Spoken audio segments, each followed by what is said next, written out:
Hey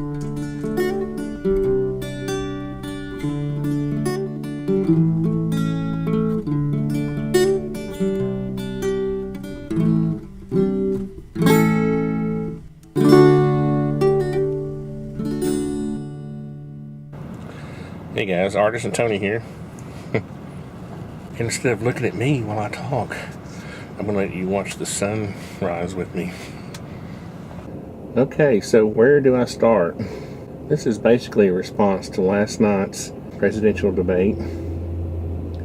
I was kind of disappointed in the whole thing, especially Romney.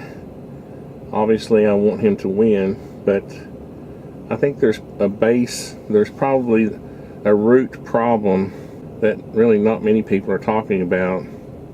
I have so many thoughts running through my head right now, I can't even put them together. First of all, a true conservative would have said or asked the question, what is an assault weapon? An assault weapon is anything used to assault someone with. An AK-47 is a rifle. And, you know, a true conservative could have been able to go into the whole argument with a little knowledge, talking about the history.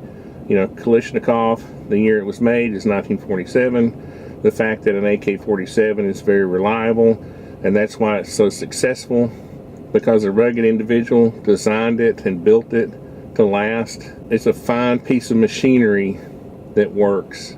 The other thing that bugs me about people talking about so-called assault weapons is that they never think about the defensive usage of the firearm. And by the way, I'm a new NRA rifle and pistol instructor, and I mainly got those certifications to teach youth, scouts. I never refer to a firearm as a weapon. This is something that the gun community has allowed to happen. I don't know how many videos I watch where a firearm is referred to as a weapon. So we bear part of the blame for this whole thing. We bear part of the blame for Romney being the candidate, because we have sat around and let moderates take over the conservative, the party, the Republican Party. We have referred to firearms as weapons for years. Now, I'm not talking about military. Obviously, a firearm can be an assault weapon, but it's also a defensive weapon. If you're being assaulted, you're defending yourself with a firearm. I was going to say it's just a matter of terminology, but it's not just a matter of terminology. It's a matter of philosophy and the concepts surrounding firearms. And like I was saying earlier, I never refer to a firearm as a weapon. A pencil can be a weapon. A hammer is a weapon, can be a weapon. But, like I said, we bear the responsibility. If you look at the root of the problem, every one of us, every conservative, really bears the blame. If Romney loses and Obama wins, which he may, you might as well get ready for that.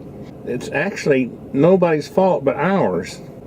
We sit around for 4 years, and a few months before every election, every 4 years, we get all excited. We're just ready to go. We're ready. What happened the 3 years before that? What happened? I'll tell you what happened. We sat on our butts. We sat around. We made videos calling our firearms weapons. We didn't get involved in the political process. We let it happen the way it happened. And now we're bitching because of our candidate and the fact that they're sitting around calling firearms weapons. Now you tell me who's to blame. I guess I'm going to have to edit I really wasn't prepared to do this video. I guess what I'm trying to say, the root of the problem is that we are the root of the problem. And if Obama wins, so be it. If we have a country in 4 years, we better have a candidate. Even if Romney wins, you're still talking about probably just maintaining what we have now. I don't see him making that many changes. So anyway, guys, I don't know. This is one of those videos that I'll have to edit the crap out of to. I saw a gun website's video this morning, and they're on the road, and he was asking for people to respond, and I thought, you know what, it would be easy to make a video, you know, and do the whole gun thing. But then I thought, you know, what is the root of the problem? The best way to solve a problem is to always go to the root of it, not the symptoms. You know, it's kind of like the common cold. There's no cure for it, but we take, you know, medication or other things to mask the symptoms. You know, to our runny nose, our stuffy throats or noses or whatever. We're not actually curing the problem. There's no cure for it, and there may be no cure for what we have now. Our country may be so far gone that there's no cure for it. The only cure that I see is, and I know it's funny, I'm going to say revolution, but I'm talking about a political revolution, not armed with assault weapons. A political revolution. I think after 2 moderate candidates in a row, you know, what's funny to me is to see how many times now we go back, how many times Bush was bashed over the past 4 years, and even while he was president. But how many times have we referred to his policies as being something that worked, with tax cuts, with security measures put in place? Was there an embassy attacked while George Bush was president for 8 years? I'll have to go back and see. Was there any attack on a 9/11 for 8 years to mark the anniversary of 9/11? No. So what we need is a conservative candidate. We don't need any more moderates. If our country survives, if our economy doesn't just totally crash, I honestly don't like thinking about that because I'm not a pessimist, but I like to think of myself as an optimist. I guess people have to come to the realization that it could happen. I would love to be a part of starting a new party, a conservative libertarian party. Well, I've already thought about the mantra. The Conservative Libertarian Party, the acronym is CLP, right? So we could clean out Washington. We could lubricate Washington so it ran like a well-oiled machine, and then we could protect the people of the country against Washington by changing laws, getting government out of people's daily lives.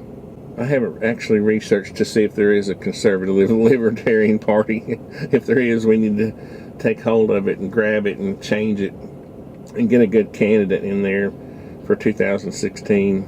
Didn't mean for this to be a long, drawn-out video. I'm not even sure if I'll post it.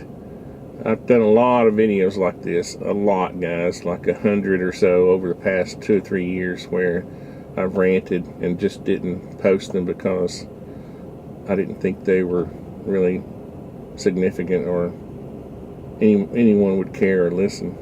But I may just post this one for the fun of it, just to see what kind of response I get. But, you know, it's funny, watching the sunrise reminds me that time goes on.